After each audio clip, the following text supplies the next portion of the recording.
নমস্কাৰ শ্ৰোতাৰ শিক্ষাগুৰুসকল লগতে আগন্তুক টেট কাম ৰিক্ৰুটমেণ্ট টেষ্টত অৱতীৰ্ণ হ'বলগীয়া প্ৰাৰ্থীসকল লগতে মোৰ মৰমৰ ভিউৱাৰ্ছসকল সকলোকে মোৰ অন্য এটা ভিডিঅ'লৈ আন্তৰিক স্বাগতম জনাইছোঁ।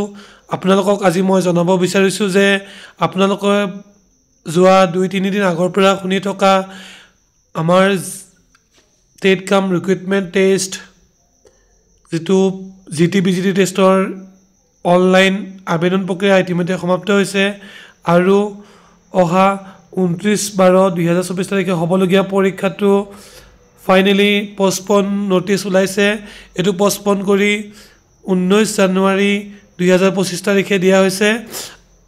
এটো একদম অফিচিয়েল খবৰ হয়, অফিচিয়েল নটিচ হয়, এখন একদম অফিচিয়েল ভাবে আপোনালোকৰ এক্সামটো পষ্টপন হৈছে। গতিকে চিন্তা কোনো কাৰণ নাই, আপোনালোকৰ পৰীক্ষা 29 তাৰিখৰ পৰিৱৰ্তে এতিয়া অনুষ্ঠিত হ'ব 19 জানুৱাৰী 2025 তাৰিখে।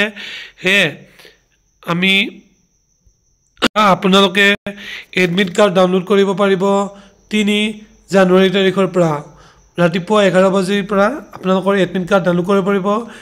ৱেবছাইটটো মই ডেছক্ৰিপশ্যনত দি থৈ দিম, লগতে এইটো ৱেবছাইটত আপুনি ক্লিক কৰিও আপোনালোকৰ এডমিট কাৰ্ড লাভ কৰিব পাৰে। মহামান্য গুৱাহাটী উচ্চ ন্যায়ালয়ে এটি ৰায় প্ৰদান কৰে, যিটো ৰায়ৰ ভিত্তি কৰি বিভাগে 15 দিন পৰীক্ষাটো পিছুৱাই দিয়ে।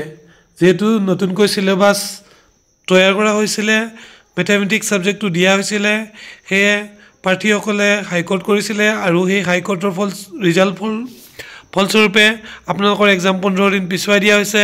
সেয়ে সকলোকে ভিডিঅ'টো চোৱাৰ বাবে মই ধন্যবাদ জ্ঞাপন কৰিলোঁ আৰু এনেকুৱা ধৰণৰ শিক্ষামূলক ভিডিঅ' পাই থাকিবৰ বাবে মোৰ চেনেলটো সাবস্ক্ৰাইব কৰি দিব বুলি মই আশাবাদী, যেটো আপোনালোকৰ কাৰণে একদমেই ফ্ৰী হয়।